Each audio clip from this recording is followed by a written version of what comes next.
When the Boondocks first hit television, many viewers saw it as just another edgy cartoon designed to stir controversy. The sharp humor, the outrageous situations, and the exaggerated characters made it easy to laugh, shake one's head, and move on. But underneath the jokes was something far heavier. Aaron McGruder was using satire to deliver warnings about the direction of Black America. Warnings that went beyond entertainment and into the realm of survival. From the very beginning, the Boondocks challenged everything we were being sold.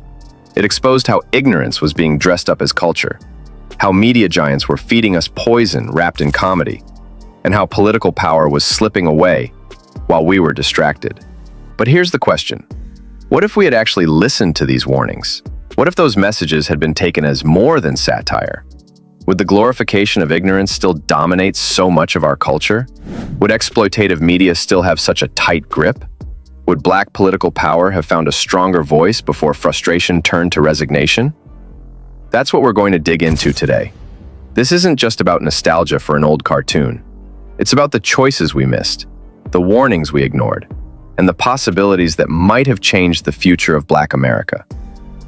Before we get started, be sure to hit subscribe if you want more breakdowns of how Black representation in media influences our culture and other hidden truths most people overlook. Now, let's jump in. When Aaron McGruder created the Boondocks, he was actually building a roadmap of what was coming, dressed up as comedy so people would actually watch. That's the real genius of the show. Beneath the laughs, every episode carried the weight of prophecy. Think about Huey Freeman for a second. He wasn't just a fictional 10-year-old with a giant afro. He was the voice of political consciousness, the embodiment of critical thinking in a world that rewarded silence and ignorance. Huey represented the type of mind every community needs, the one that refuses to play along with lies. Yet, in the show, most of the people around him brushed him off. They laughed at him, called him paranoid, or treated him like a nuisance. That dismissal itself was a warning. McGruder was showing us what happens when truth-tellers are ignored. On the other side, you had Riley. He was charismatic, funny, and reckless, the living proof of how powerful cultural programming can be. Riley idolized rappers, mimicked gang culture, and rejected discipline. He was a child molded by a media machine that celebrated violence and ignorance. The brilliance of Riley's character is that he wasn't the villain. He was the victim of a system that marketed dysfunction as cool. McGruder wanted us to see how dangerous it would be if Riley's way of life became the blueprint for a generation. Granddad, caught between both brothers, revealed the clash of generations. His pursuit of comfort, respectable, and survival made sense for someone who came from a different era, but his choices often exposed the cost of compromise. He represented the generation that fought, endured, and settled, sometimes losing sight of the bigger picture. Through him, McGruder asked a hard question.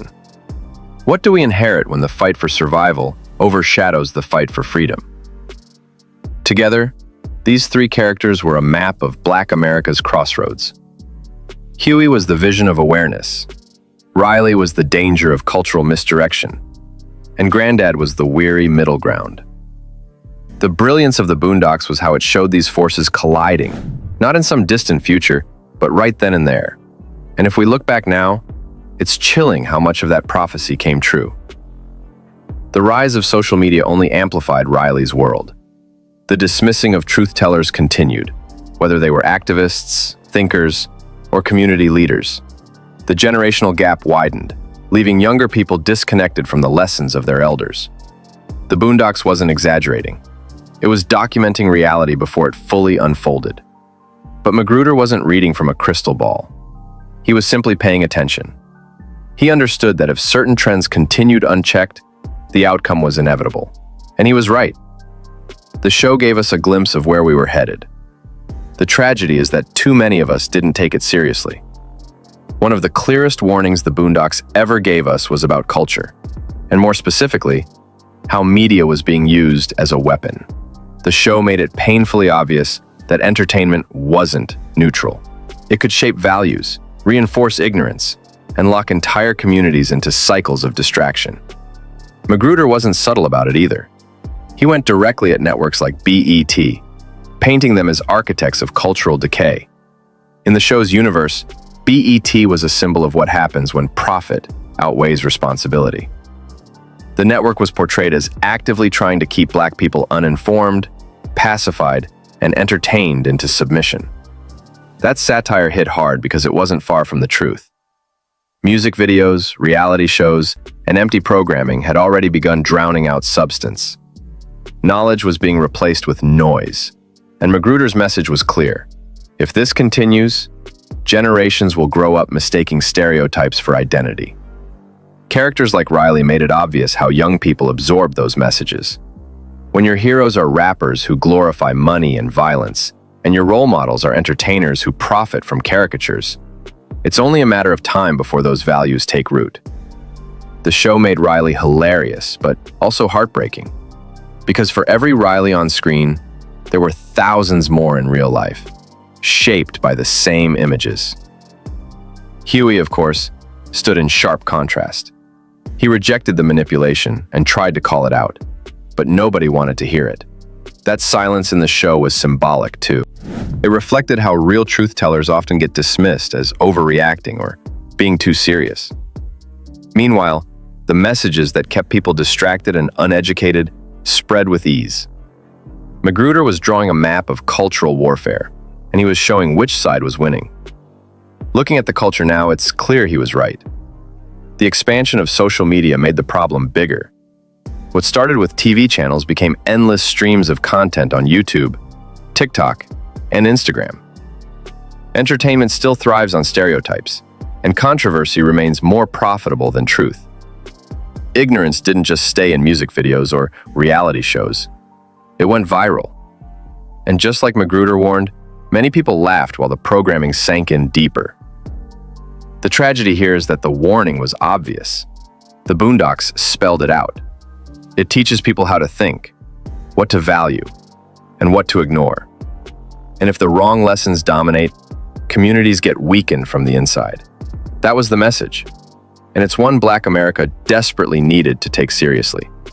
Because if culture can be weaponized against us, it can also be reclaimed.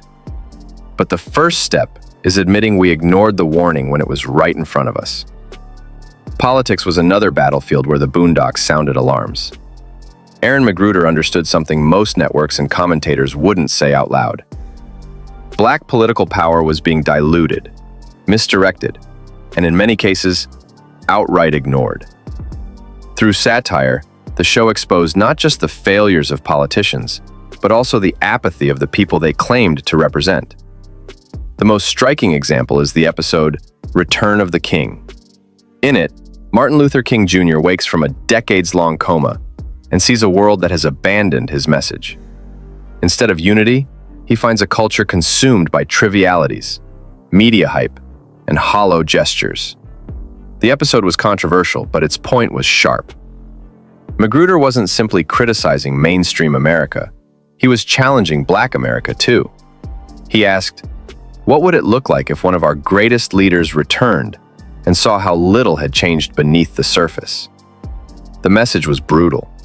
It highlighted how easily political struggles can be reduced to symbolism instead of substance.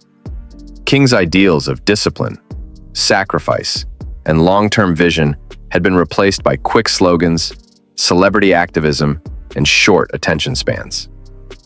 The episode pushed viewers to confront the uncomfortable truth that many of the same systems of inequality persisted, not just because of external oppression, but also because the fire for change had dimmed. Other episodes dealt with politics on a smaller scale, but the warnings were just as urgent. Whether it was the parody of incompetent leaders, the obsession with superficial victories, or the blind loyalty to parties that offered little in return, McGruder kept hammering the same point. Power cannot be begged for, borrowed, or entertained into existence. It has to be demanded, organized, and protected. Looking at today, the relevance is undeniable. Political disillusionment runs deep, especially among younger generations. Many see voting as pointless, activism as performative, and leadership as compromised. The very patterns McGruder mocked are still visible. Leaders more concerned with status than service, communities fractured by division, and movements stalled by lack of strategy. It is almost as if the Boondocks wrote the script for what we are living now.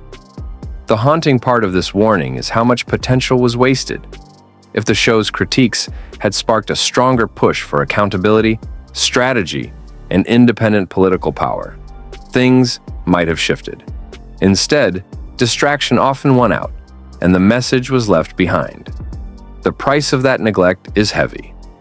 Without serious political leverage, communities remain vulnerable to the same exploitation McGruder satirized almost 20 years ago. McGruder was telling us that politics without focus is powerless, and culture without discipline is dangerous. The question now is whether we continue repeating the same cycle or finally decide to treat those warnings as a blueprint for change. If the cultural warnings had been taken seriously, entire generations could have been shielded from destructive media.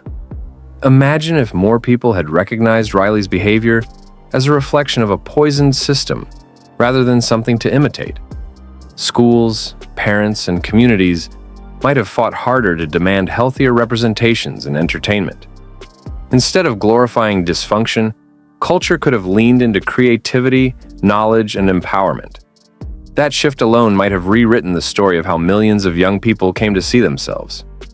Politically, listening to the Boondocks could have sparked an earlier demand for accountability.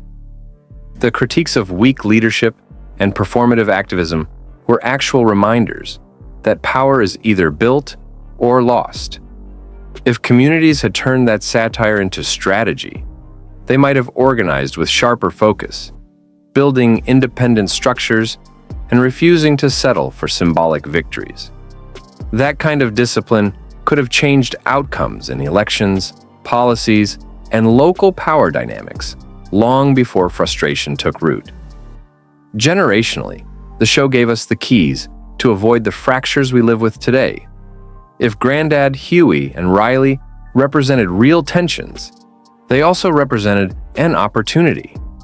Listening to that warning might have created more bridges across age lines, elders offering wisdom without silencing youth, and youth respecting tradition without losing their fire.